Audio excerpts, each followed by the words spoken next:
Hello guys, അപ്പോൾ ഇത് നമ്മുടെ ഇൻസ്റ്റിറ്റ്യൂട്ടിൽ നിന്ന് ഒരു സ്കൂളിലേക്ക് കുറച്ച് ഇൻസ്ട്രുമെൻസിൻ്റെ വർക്ക്ഷോപ്പ് കൊടുക്കാനായിട്ട് പോയിട്ടുണ്ടായിരുന്നു. അപ്പോൾ എടുത്ത വീഡിയോ ആണ്. അങ്ങനെ ആദ്യം തന്നെ ഞാൻ ചെന്ന് നമുക്ക് തീരെ കളയാൻ സമയമില്ലാത്തതുകൊണ്ടും ഈവനിങ് ടൈം ആയതുകൊണ്ടും വേഗം പരിപാടി തീർക്കാനുള്ളതുകൊണ്ട് ഞാൻ വേഗം തന്നെ ചെന്ന് സംസാരിച്ച് അറേഞ്ച്മെൻറ്റ്സ് ചെയ്തിട്ടുണ്ടായിരുന്നു കേട്ടോ. ഇതിനു മുന്നേ നമ്മളിവിടെ വന്ന് ആനുവൽ ഡേ ഒക്കെ ചെയ്തതുകൊണ്ട് കുട്ടികൾക്ക് നമ്മളെ നന്നായിട്ട് അറിയാം. അങ്ങനെ ചുരുങ്ങിയ സമയം കൊണ്ട് നമ്മൾ പരിപാടി കളറാക്കി.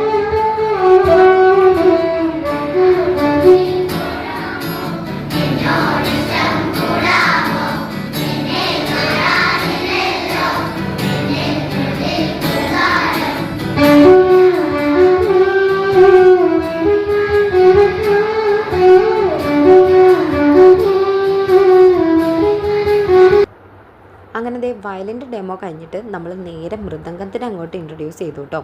ലാസ്റ്റ് എല്ലാവരും കൂടെ നല്ല അടിപൊളി പെർഫോമൻസ് കൂടി കൊടുത്തിട്ടാണ് അവിടെ നിന്ന് ഇറങ്ങിയിട്ടുണ്ടായിരുന്നത്. കുട്ടികളെല്ലാവരും ഒത്തിരി ഹാപ്പി ആയിരുന്നു. വയലിൻ വായിച്ചിട്ടുണ്ടായിരുന്ന വിദ്വാനാണെങ്കിൽ അവിടെ തന്നെ പഠിച്ച അവിടുത്തെ പൂർവ്വ വിദ്യാർത്ഥി ആയതുകൊണ്ട് ടീച്ചേഴ്സും കുട്ടികളും എല്ലാവരും ഒത്തിരി ഹാപ്പി ആയിരുന്നു. അങ്ങനെ കുറേ അഭിനന്ദനങ്ങളൊക്കെ വന്ന് എല്ലാ കുട്ടികളും കൂടെ കൊടുക്കുന്നുണ്ടായിരുന്നു കേട്ടോ. അങ്ങനെ എല്ലാം കഴിഞ്ഞ് ലാസ്റ്റ് സകല സാധനങ്ങളും പെറുക്കിയെടുത്ത് നമ്മൾ നേരെ പോകാനുള്ള പരിപാടിയാണ്. ആ സമയത്ത് വീഡിയോ എടുക്കണം കണ്ടപ്പോഴത്തേക്കും പിള്ളേരെ കൊണ്ട് പറഞ്ഞ് ഹായ് പറയിപ്പിച്ചതാണ് ആ കണ്ടത്. പിന്നെ അവിടെ നിന്ന് ഇറങ്ങി നേരെ ചെന്ന് സാധനങ്ങളെല്ലാം മിഥിലേട്ടൻ്റെ വീടിൻ്റെ തൊട്ടടുത്ത സ്കൂളായതുകൊണ്ട് അവിടെ വെച്ചിട്ട് നമ്മൾ ബായ് പറഞ്ഞ് ഇറങ്ങി കേട്ടോ. ബായ് പറഞ്ഞപ്പോൾ സുജി ഇല്ലാത്തതുകൊണ്ട് അവൻ്റെ ബായ് നമ്മൾ സെപ്പറേറ്റ് എടുത്ത് വെച്ചിട്ടാട്ടോ ഞാൻ വേഗം സ്ഥലം വിട്ടിട്ടുണ്ടായിരുന്നത്.